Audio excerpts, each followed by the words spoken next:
मैं doctor Dhananjay Jadhav, assistant professor department of political science, DAV PG college Siwan.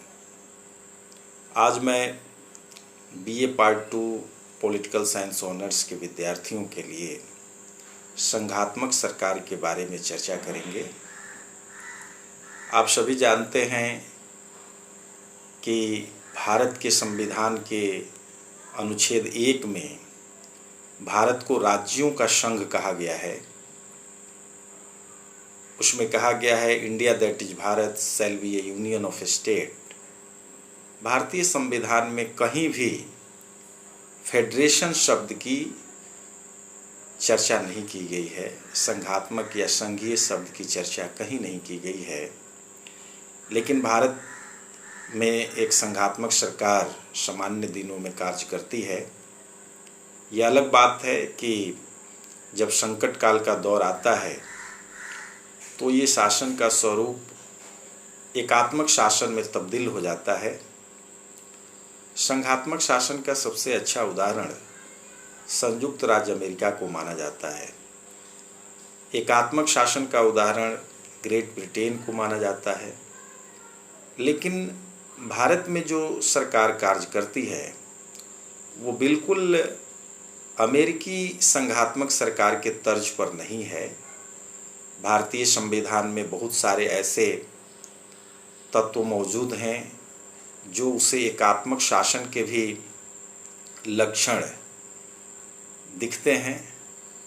ऐसी परिस्थिति में हमें ये मालूम करना है कि भारत का संविधान संघात्मक सरकार और एकात्मक सरकार दोनों के बीच कोई मध्य मार्ग निकालता है।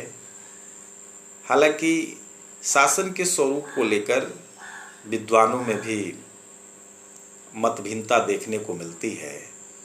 कैसिवियर जैसे विद्वान भारतीय शासन के स्वरूप को अर्धसंघात्मक कहते हैं। आइवर जेनिंग जैसे विद्वान केंद्र की ओर अभिमुख संघात्मक सरकार कहते हैं। वैसे सबसे पहले हम लोग ये जानते हैं कि संघात्मक सरकार या एकात्मक सरकार कहते किसे हैं। संघात्मक सरकार शासन का वह रूप है जिसमें 2 स्तरों पर शासन का संचालन होता है और दोनों स्तरों के बीच शक्तियों का विभाजन देश की मूलभूत विधि अर्थात संविधान के द्वारा किया जाता है। ये संघात्मक सरकार की परिभाषा है। एकात्मक सरकार के बारे में कहा जाता है कि यह शासन का ऐसा रूप है जिसमें संविधान द्वारा सारी शक्तियां एक केंद्र सरकार में निहित होती हैं। वहाँ पर राज्य सरकारों का अस्तित्व हो सकता है, लेकिन वो राज्य सरकार केंद्र सरकार के अभिकर्ता के तौर पर कार्य करती हैं। स्वाभाविक है ऐसी परिस्थिति में राज्य सरकार उन्हीं शक्तियों का इस्तेमाल कर सकती है जो केंद्र सरकार उसे प्रदान करती है।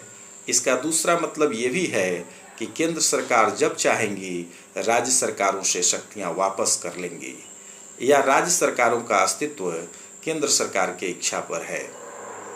भारत में संघात्मक शासन के जो अनिवार्य लक्षण हैं वो सब देखने को मिलता है। संघात्मक शासन के अनिवार्य लक्षण के तौर पर माना जाता है कि 2 स्तरों पर शासन का संचालन होना चाहिए, दोनों के बीच शक्तियों का विभाजन होना चाहिए, वहाँ पर संविधान की सर्वोच्चता होनी चाहिए, वहाँ लिखित संविधान और स्वतंत्र न्यायपालिका होनी चाहिए। ये अनिवार्य लक्षण हैं।